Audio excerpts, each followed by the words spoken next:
Poor bloody infantry have always had the worst of any war. They're the men who've got to take the ground and hold it. There isn't a substitute, but the carnage of the First World War showed that there had to be a better way of using those men, rather than being simple cannon fodder. They had to be found a way of accomplishing their mission without such enormous waste. The Japanese, with no scruples about individual life, weren't concerned about their own or anyone else's when they began mobilizing for war in the late 1920s. On an overpopulated island, manpower was cheap, and the warrior code of Bushido spurred the infantry on to a decade of empire-building infamy. First came the invasion of Manchuria in 1931, which many people regard as the real beginning of World War II. This was a conflict between foot-slogging infantry and horse-drawn artillery in 18th or 19th century style, with no concessions to technological advances. It only ended when the Russians kicked the Japanese out in 1945. Before this, though, in 1937, Japan had also attacked China.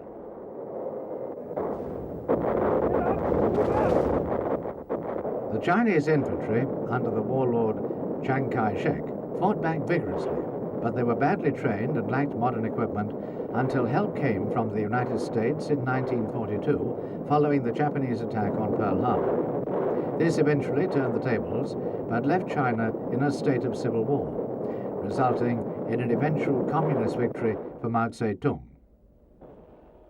Witnessing these battles from afar in the early 1930s, planners in many industrial Western countries were turning their thoughts towards making the infantry a more effective weapon, faster moving and with more chance of survival.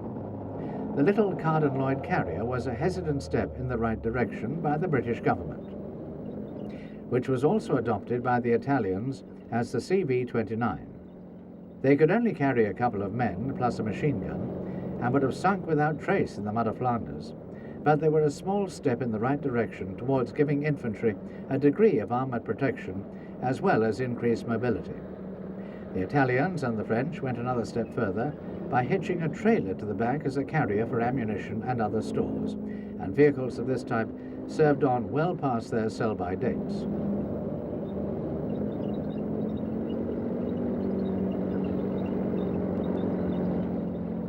The year 1940 saw the advent of a new style of warfare called blitzkrieg, or lightning war, and a triumphant German army marching through the streets of Paris. The whole concept of blitzkrieg relied on close cooperation between tanks and infantry, so the men of the panzer divisions enjoyed the luxury of riding into battle in armoured half-tracks, tracked vehicles with a pair of ordinary rubber-tired steering wheels at the front.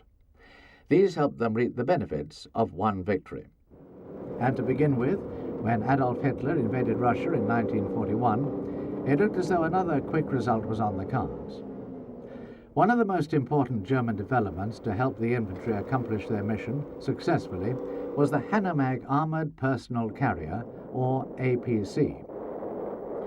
This was a far cry from the tiny Carden-Loyd carriers and is the real forerunner of all modern armoured personnel carriers, being the first to enter mass production and with over 16,000 being made.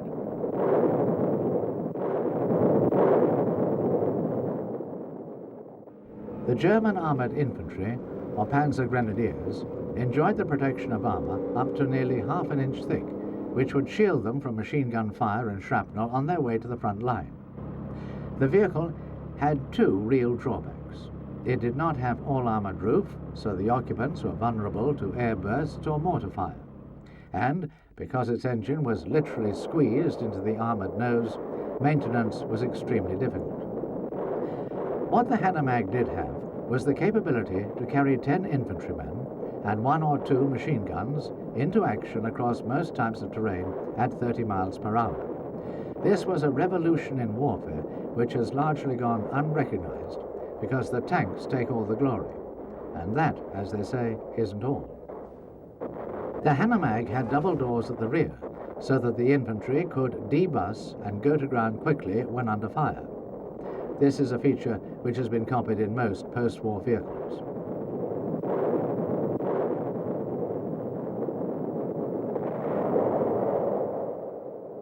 They could also use the shoulder-high walls of the Hanomag as firing rests for their rifles from comparative safety. The fully enclosed ABC with firing ports still lay in the future, but the Hanomag was a great advance over anything which had preceded it. It gave the infantry greater mobility and flexibility than they had ever enjoyed, and the discomfort of being battered around inside a tin can was better than walking.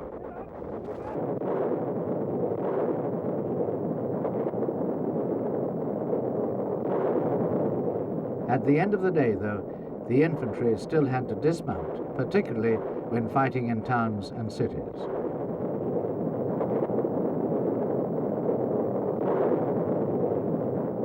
The Hanomag did have other drawbacks which didn't emerge until the German army encountered the rigors of the Russian winter. Only the driver and co-driver enjoyed any warmth from the engine.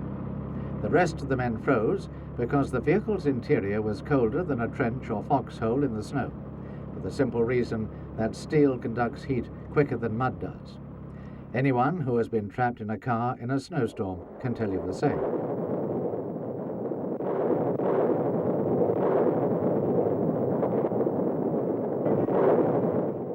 On top of that, if you don't wear gloves, in the sub-zero temperatures of the Russian winter, that same steel will literally burn the skin off your hands.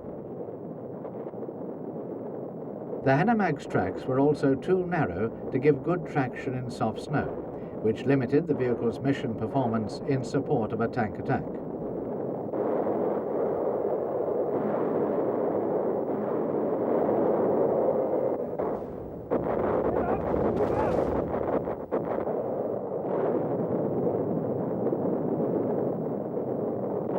Even though the infantry had to deploy in conventional manner during operations such as the Siege of Tobruk, Hanomags and the smaller 6-ton D-Mag helped Rommel's Afrika Korps win some of their most famous victories between 1941 and 1942. Although soft sand was as big an obstacle as snow, much of the western desert is gravel or shale, and the half-tracks were able to sustain high speeds in the pursuit of the British back to Tobruk and ultimately to Alamein. The biggest problems the armoured infantry found in the desert, apart from the enemy, were the dust, which got into everything, causing engines to overheat, and constant fuel shortages because of Allied attacks on supply convoys. The same problems also affected other vehicles, of course. Unarmoured half-track prime movers were widely used to tow the artillery, allowing Rommel to deploy his forces rapidly. He also made very effective use of the 88mm flak gun in the anti-tank role, a trick he had learned in France. The British, meanwhile, had continued development of the Carden-Lloyd design, and from 1938 onwards, the half-ton universal carrier began entering service at the rate of 10 for each infantry battalion. Each could carry a section of 6 men, as well as a Bren light machine gun in the hull front. The early concept of also using the carrier in mass formations to charge into action old-fashioned cavalry style was soon abandoned. Their chances of survival, deployed like this on a World War II battlefield, would have been very slim indeed. Nevertheless, carriers served on as armoured personnel carriers through 1945. Their main drawback, just like the German Hanomag, was the lack of overhead protection, on top of which the occupants had to expose themselves to enemy fire when jumping out. One totally unsuccessful British experiment, which was rapidly abandoned, was towing armoured sleds behind tanks, each sled carrying 10 or a dozen men. However, the concept was developed for other purposes. One of the most successful of these was the Churchill Crocodile, a flame-throwing tank which carried the fuel for the flame gun in a trailer. The infantry followed in convoy behind the tanks in their universal carriers. A very different vehicle which was developed for operations against the Japanese in the island-hopping Pacific campaign was the Alligator. This fully tracked, amphibious vehicle was originally a civilian design intended to rescue the survivors of plane crashes in the Florida Everglades, hence the original name of Alligator. When it was featured in a magazine article in 1940, The United States Marine Corps showed immediate interest, placing an initial order for 300. The original idea was that they should be used as supply vehicles to support landings after a beachhead had been secured, so they were unarmored. But it didn't take long to realize their potential as troop carriers, though, and later versions were lightly armored against machine gun fire and shell splinters. They were popularly known as water buffaloes, although the correct name was LVTA for Landing Vehicle Tracked Armored. They were produced in several variants, one mounting a light tank turret and others having hinged ramps at the rear, allowing them to carry a jeep or up to 30 infantry at 7 miles per hour in the water or 20 miles per hour over land. Water buffaloes were used effectively throughout the campaign to liberate the Marshall and Gilbert Islands, the Philippines, and the Marianas.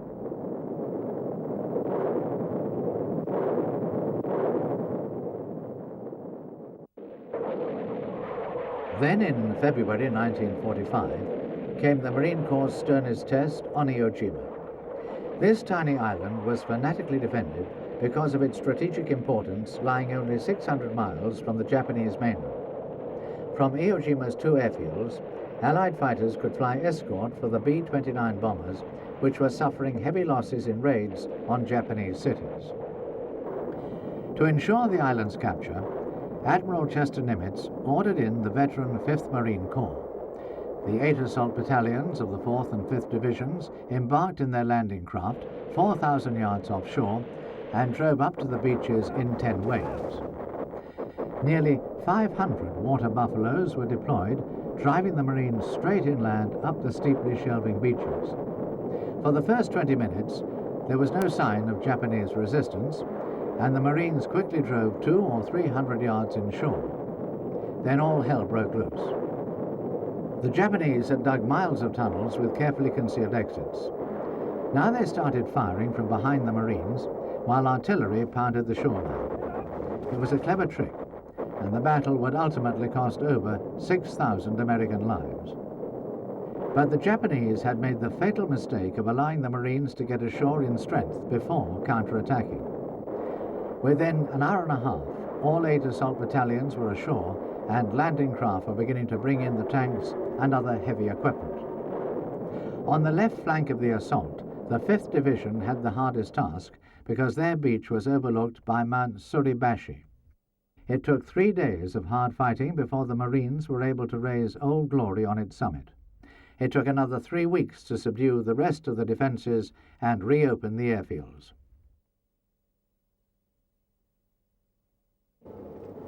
Around the other side of the world, American armored infantrymen had enjoyed the use of a totally different type of personnel carrier since first landing in French Northwest Africa in 1942.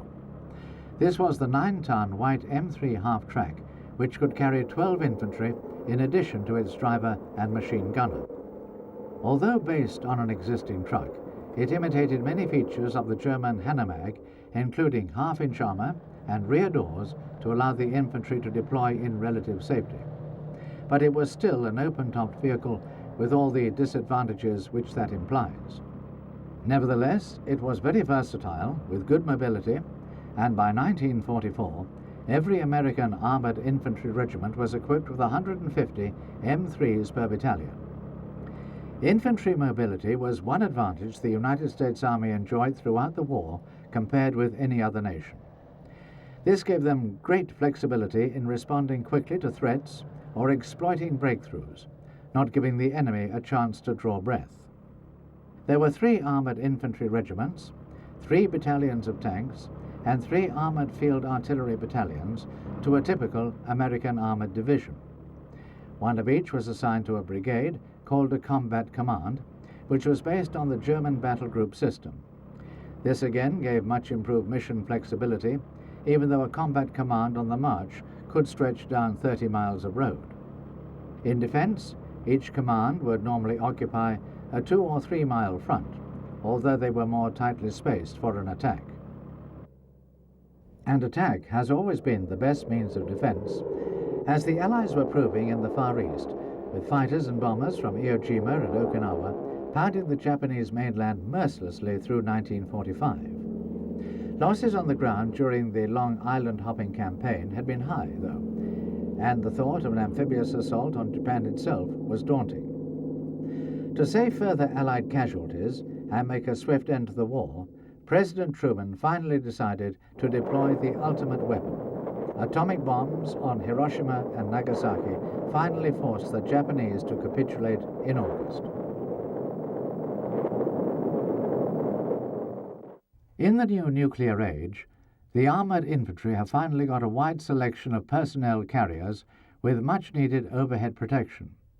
One of the smallest, and intended mainly for internal security duties, is the Shoreland S-55. Based on the 4x4 Land Rover chassis, the armoured crew compartment contains many refinements which have been the envy of earlier infantry. Driver and co-driver sit at the front, and 6 infantry on the bench seats at the rear. The vehicle has air conditioning, internal lighting, seat belts, and a grab rail in the roof which the men can hang on to before making a quick exit as soon as the shoreline comes to a halt. In addition, each infantryman has a firing port through which he can use his individual weapon. These can be snapped shut in a second if someone starts throwing petrol bombs. Like all Land Rovers, the Shoreland has excellent mobility both on and off the road, with a top speed of 75 miles per hour. This means it can be deployed very rapidly from one trouble spot to another, or use its high power to weight ratio to get itself out of difficulties. Armour protection is only 1/4 of an inch thick, so the Shoreland is clearly not intended for missions in a real shooting war. Most modern military rifles, let alone machine guns, could penetrate it easily, but it is impervious to bricks and the other missiles usually encountered during civil disturbances.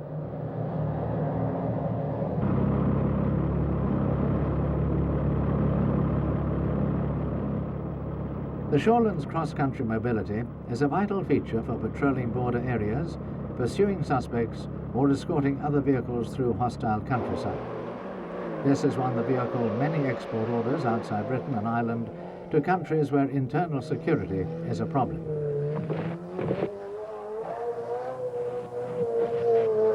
Another post-war vehicle which has enjoyed outstanding export success is the Piranha Armoured Personnel Carrier. This has been developed since the 1970s by the Swiss Moag company to meet a variety of mission profiles and is available in 4, 6 and 8-wheeled versions.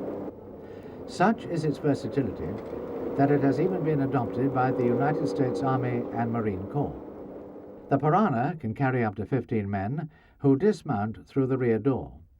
With well-sloped armour nearly 1/2 an inch thick, a top speed of over 60 miles per hour, good cross-country performance, and the ability to swim across rivers, it is a first-rate vehicle for the modern battlefield.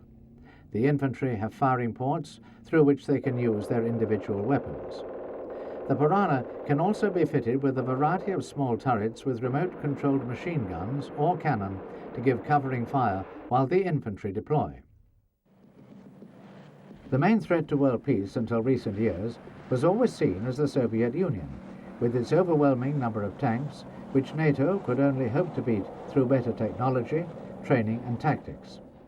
But the Russian army is not only one of the strongest in the world, but also one of the most experienced. It was the first to develop what is now known as a mechanized infantry combat vehicle. The BMP series has been progressively developed and modernized since the 1960s. Unlike the Piranha, it is fully tracked and has a small man turret which gives it some of the capability of a light tank. It is also fully amphibious because the Red Army knew that if it ever did invade Western Europe, it would have a lot of major rivers to cross. A great deal of thought went into the design of the BMP to allow it to perform a variety of missions, in addition to its basic one of putting its infantry in the right place and giving them some covering fire. The original BMP-1 carried a crew of 3 plus 8 infantrymen who exited through a large door at the rear. They also had firing ports in the hull sides through which they could aim their individual weapons. Later versions, the BMP-2 and 3, also have firing ports, but carry one man less because extra space has been taken up with new weapons pits and technological refinements. Both the hull and the turret have been extensively revised over the years, and the main armament has changed several times. The latest version carries a 100mm rifle gun with the unusual capability of also firing a laser-guided anti-tank missile. There is also a coaxial quick-firing 30mm cannon and a hull machine gun. This combination allows the BMP not only to bring its infantry forward in support of the main battle tanks, but also to fight off enemy tanks and infantry tank destroyer teams. Another Russian vehicle with similar characteristics is the BMD Armored Combat Vehicle, designed specifically for airborne operations. The Russians have long appreciated the effectiveness of paratroops and were among the first in the world to develop this fighting arm back in the 1930s. The main weakness of airborne forces in general has always been that they are relatively lightly armed and unable to stand up against concentrated counterattacks by more conventional forces.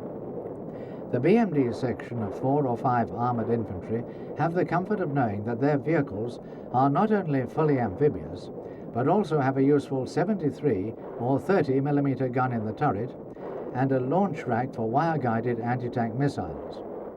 Riding side by side with the Red Army's tanks, the BMDs and Ps give Russian armoured infantry enormous mission flexibility.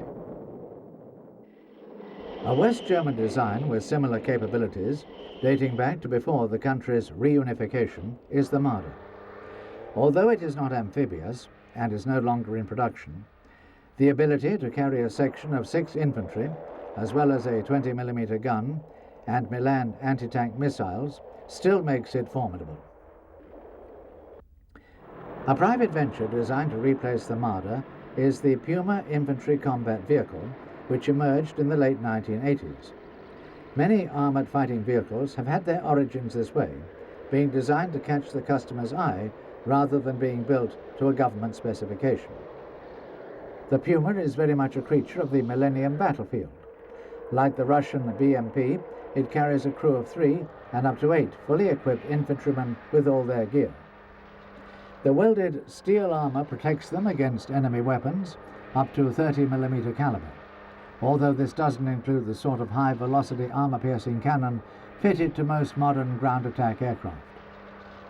In fact, no military vehicle since the 1940s has been tough enough to withstand air attack. The best that can be achieved is the usual compromise between armour protection, mobility and firepower. The primary mission of an armoured infantry combat vehicle is to get the troops into the front line as quick and safely as possible. With a top speed of 45 miles per hour and good cross-country performance in all types of terrain, the Puma is well equipped to accomplish this mission. It is not amphibious, although, like several other German vehicles, it does have a deep fording capability thanks to an overpressure air conditioning system. This also protects the occupants from nuclear, bacteriological and chemical hazards. Further crew safety is enhanced by an automatic fire extinguishing system which comes on more quickly than a human being could react if the vehicle is hit. On top of this, the small turret mounts 25mm quick-firing cannon to give the infantry covering fire while they deploy.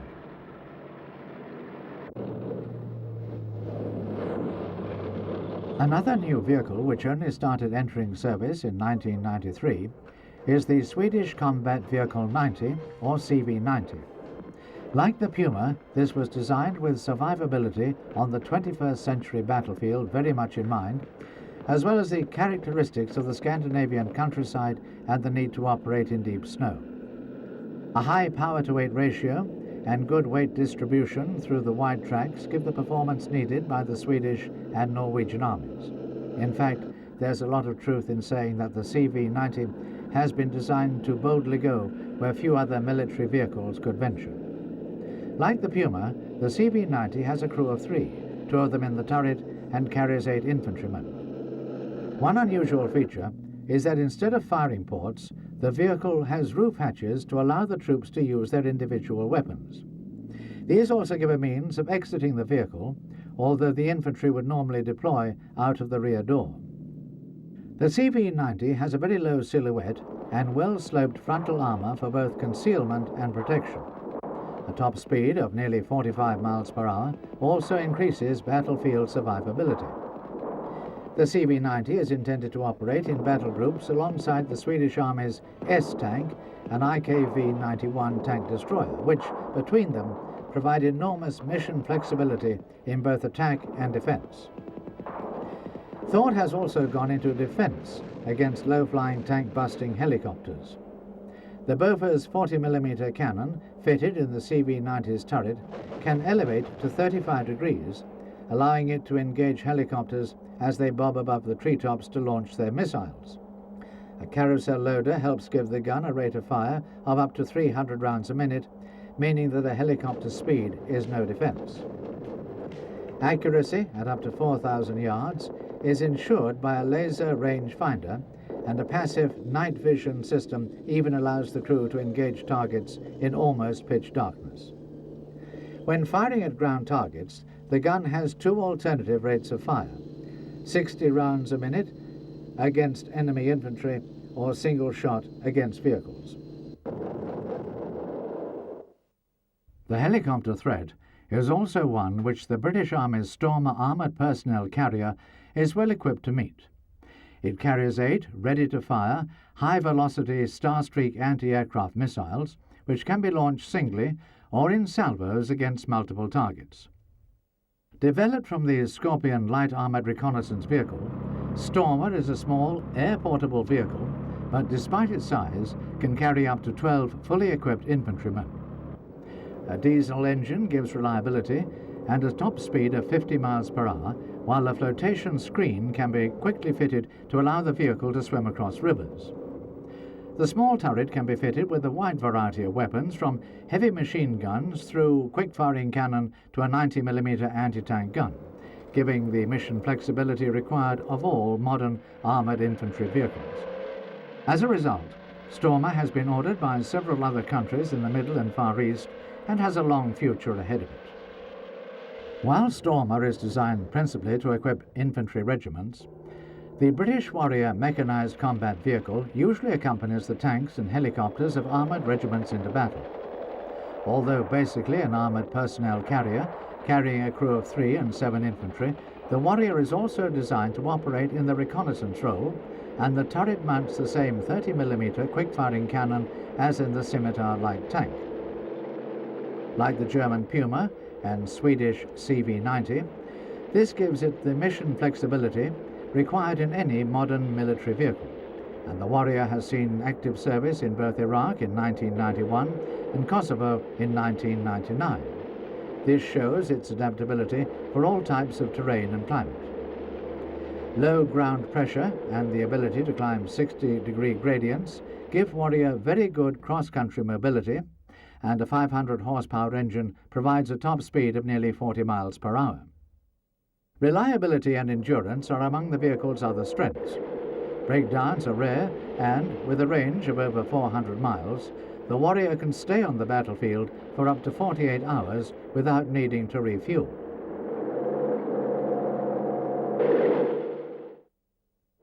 The longest-serving and most widely exported armoured personnel carrier of all time is the United States M113. This first entered service in the early 1960s and, incredibly, is still in production. It has seen active service in Vietnam, the Arab, Israeli and Indo-Pakistani wars, and during the Gulf War in 1991, proving its all-round capabilities. The M113 was the first vehicle in the world to use aluminium armour to reduce weight, and it is fully amphibious, being propelled through rivers by its tracks at 4 miles per hour. The basic vehicle carries a crew of 2 plus 11 infantry who enter and leave through the rear on a powered ramp. Armament is normally a 50 caliber heavy machine gun, although there are almost endless alternatives for the 40 nations worldwide which have selected the M113 over the years. The latest version is the Model A3, which first entered US Army and Marine Corps service in 1987. This has a more powerful turbocharged diesel engine and fully automatic transmission, which allows it to be driven just like a car with a steering wheel and foot brake rather than the traditional push-pull steering and braking levers to each set of tracks. This makes the vehicle more maneuverable, able to twist and turn quickly to present a more difficult target, and top speed is nearly 40 miles per hour.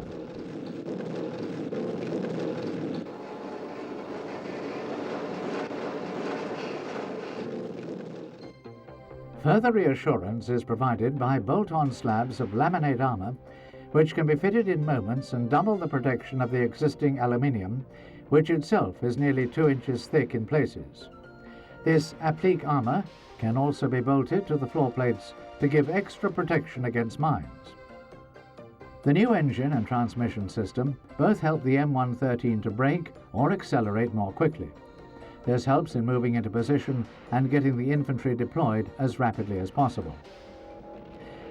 The armoured infantryman's basic mission has not changed over the years, of course, but what the M113 and other modern armoured personnel carriers do is help them fulfil their role with the maximum efficiency. This means getting them to the right place at the right time, and for this, reliability is essential. The modifications made to the M113A3 have literally halved the previous breakdown rate, which is a great reassurance to its crews. Battle experience has also proved that the vehicle's commander needed protection against small arms fire when operating the machine gun, so the A3 has a small open-top turret enclosing it. Despite its age, when you see it in action, the M113 is still a very impressive vehicle, and it is just as effective on a real battlefield as during an exercise.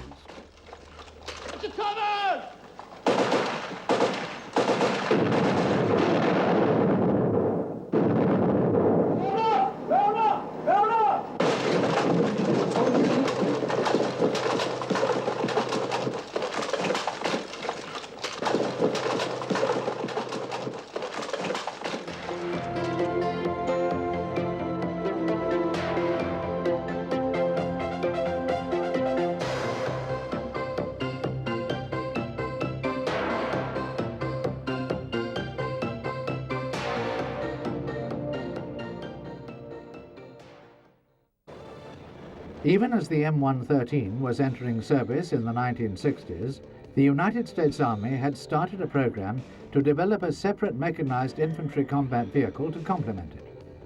Because the M113 was already proving more than satisfactory as an armored personnel carrier, designers were able to take their time deciding exactly what they wanted the new vehicle to do. They were also able to take advantage of technological developments as they became available, and in the end the M2 Bradley did not go into production for nearly 20 years, first entering service in 1981. The Bradley carries a crew of 3 and 6 infantry in the rear compartment, all of whom have firing ports for their individual weapons as well as periscopes, so that they can see where they are going. To give the infantry covering fire when they dismount down the hydraulic ramp at the rear, the Bradley's turret mounts a Hughes 25mm chain gun. This is fully stabilized, just like on a modern tank, so it can be fired accurately even when the Bradley is traveling at top speed of over 40 miles per hour. The gun can fire both armor-piercing and high-explosive incendiary rounds, both of which are fitted with tracers, so the gunner can see exactly where he is placing his shots. He also has passive night vision and thermal imaging systems for engaging targets in total darkness. To counter the menace of enemy helicopter tank busters, the chain gun can be elevated to 60 degrees and can fire up to 200 rounds a minute. And since the Bradley is designed specifically to operate closely alongside the United States Army's M1 Abrams main battle tank, enemy tanks are a constant threat.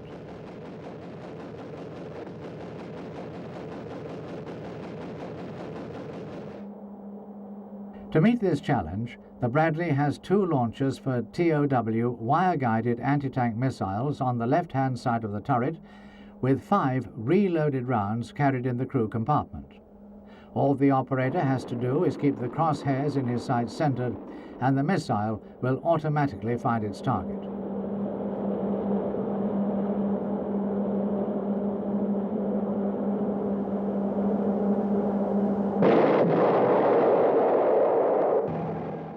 Although the 24-ton Bradley is not amphibious, flotation screens carried, collapsed around the top of the hull, can be erected in moments so rivers are not an obstacle.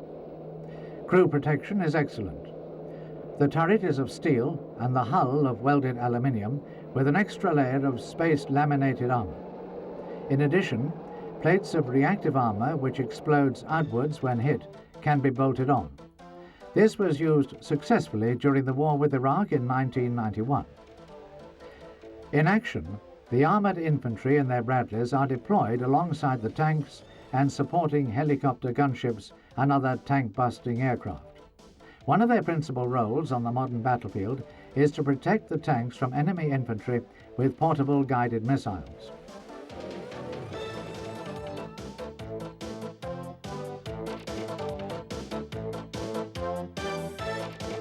Once contact is established, the infantry exit down the hydraulic ramp at the rear and rapidly go to ground with their automatic weapons.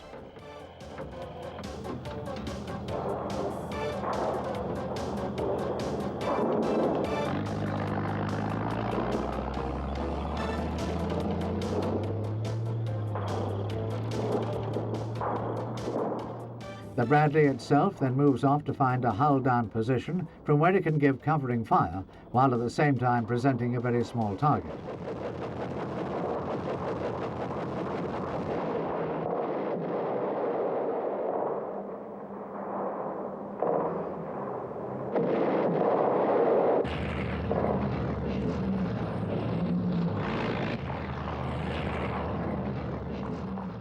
Once the objective has been seized, the infantry return to their vehicle to resume the advance.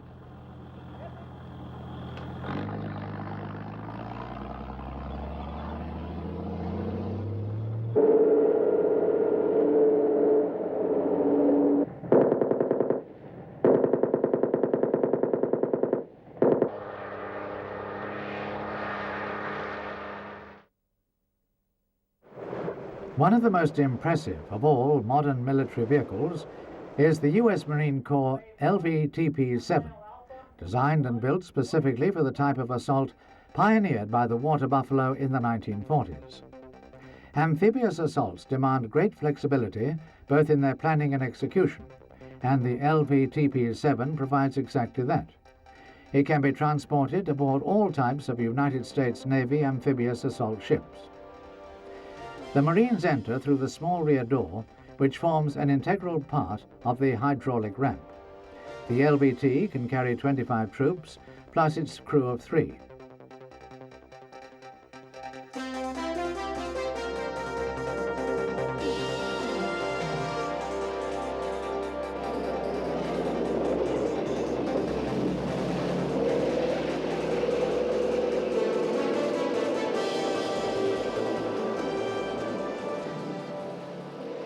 Powered by water jets, the LVTP, or Landing Vehicle Tracked Personnel, can achieve up to 8 miles per hour in the sea, and its boat-shaped hull allows it to surmount waves up to 10 feet high.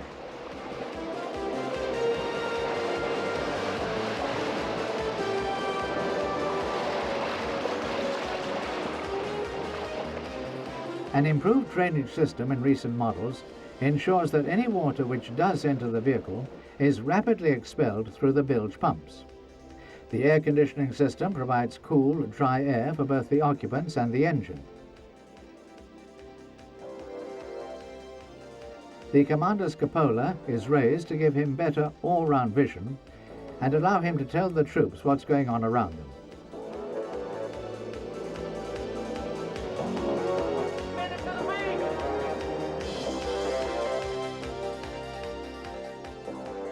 As the vehicle nears the shore, the driver switches from water jets to tracks, and the armoured amphibious assault vehicles mount the beach. They race ashore through the breakers without pause. The Marines on board remove their life jackets and check their weapons for the assault.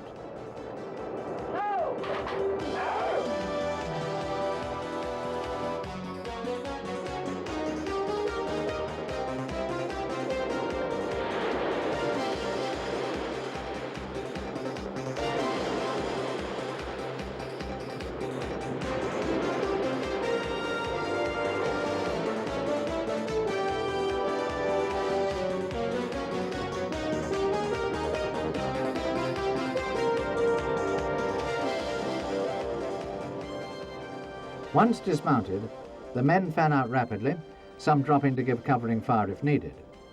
The remainder rush to scale the cliffs because speed and surprise are essential in the amphibious assault mission.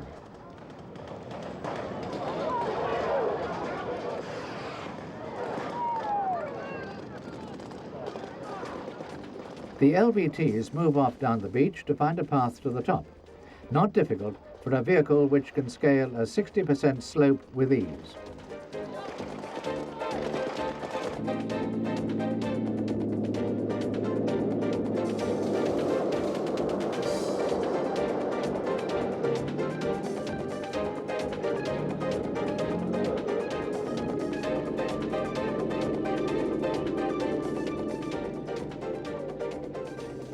If a vehicle does get stuck, help is at hand in the form of the LVTR recovery version. This is fitted with a powerful winch and a hydraulic crane, enabling it to take most battlefield casualties in its stride. This dedicated armoured engineer vehicle can also be used to change engine power packs.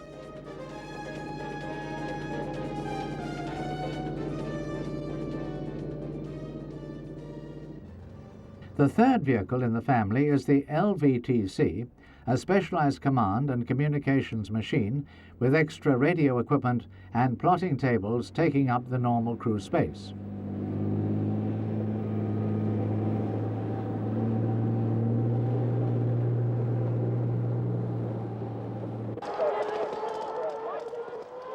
Once off the beach, the Marines run to remount their LVTs, which now serve as conventional armoured personnel carriers.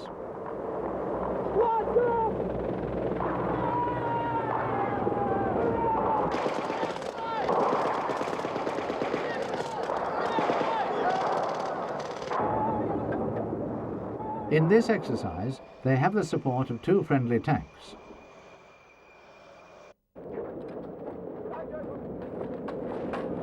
Our mission is to attack and seize a lightly defended mortar in observation position. First squad, you'll attack the right half of the objective.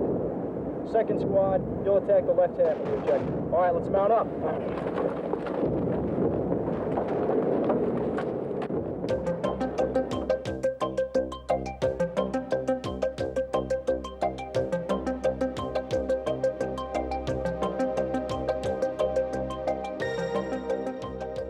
The 400 horsepower Detroit diesel turbocharged engine makes light work of the roughest terrain.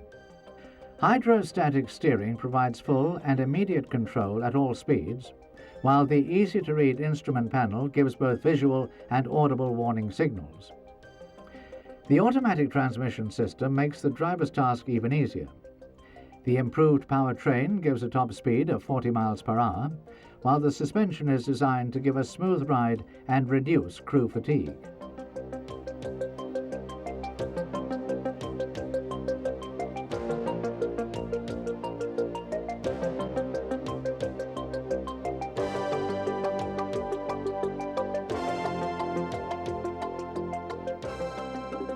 While moving up to the combat zone, the roof hatches can be opened to give the Marines some fresh air, as well as a 360-degree view all round the battlefield.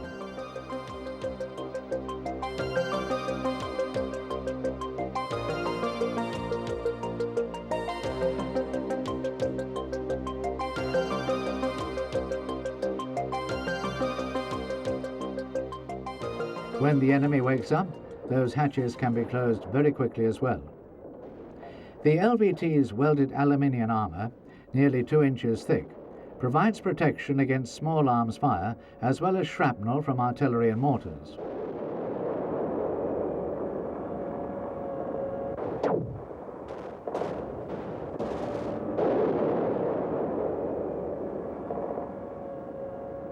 The vehicle can also hit back using the 50 caliber heavy machine gun mounted in the full traversing power operated turret.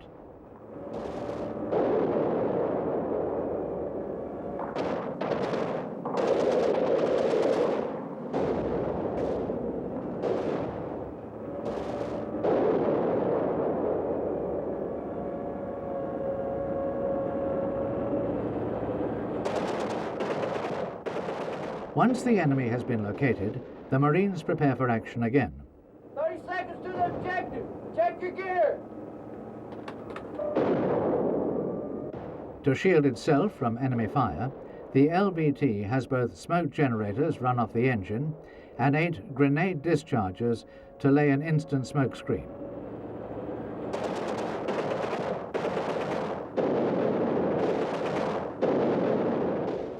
Objective, 50 meters at 12 o'clock. Let's go!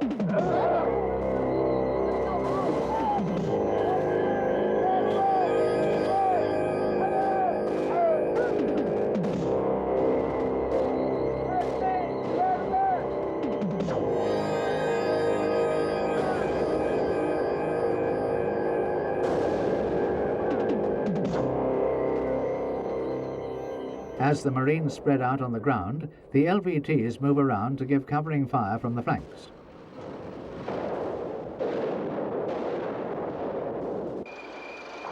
Then the tanks rumble forward to take out the enemy strongpoint.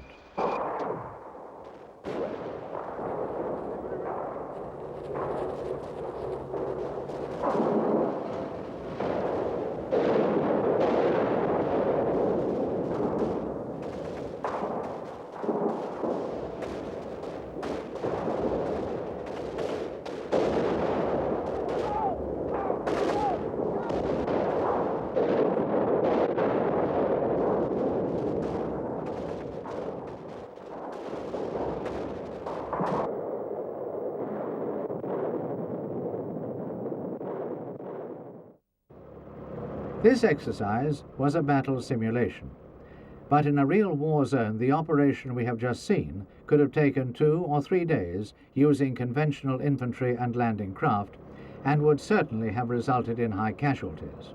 But, this exercise over, the LVTs returned to the beach before sailing back to their mother ships.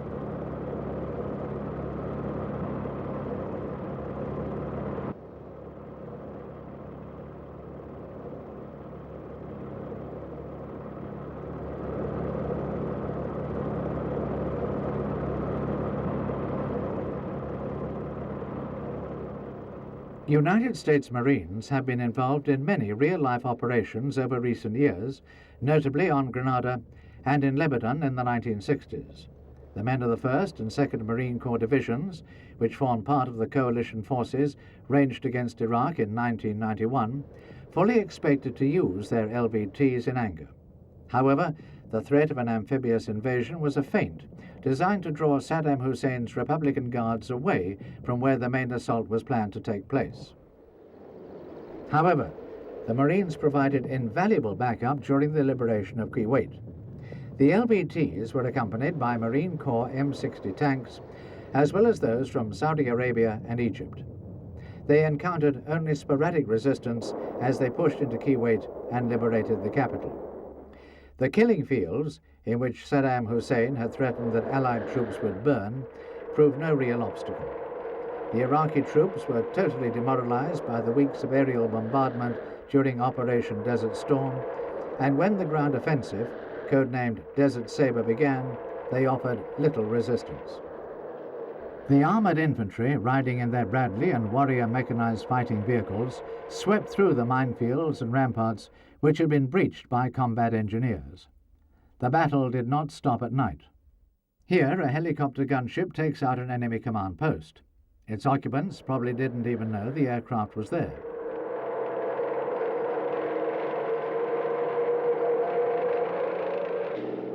Tanks, such as the British Challenger, supported by multi-role helicopters like the Lynx, proved an irresistible combination in conjunction with the armored infantry. There was no hiding place for the Iraqi forces. In fact, it was the technological advantage of passive night vision devices and thermal imaging for the gunners which proved decisive in the ground campaign. A veteran of the Allied forces which had stormed ashore in North Africa in 1942, riding their M3 half-tracks, could not have envisaged warfare conducted like this. The Allied advance was so rapid that Saddam's troops had no time to redeploy once they realized they'd been deceived by the threat of amphibious invasion, and that in fact the tanks and infantry were already deep inland behind them.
As the Allied forces continued to harry them, with armoured infantry riding in their Warriors and Bradleys across the trackless sands, the Iraqi forces began to surrender in droves. When a pocket of resistance was encountered, the infantry's small arms, machine guns, portable anti-tank missiles and mortars simply overwhelmed it. And no Iraqi tank survived long. After only a week, the armoured infantry could proudly say, "Mission accomplished."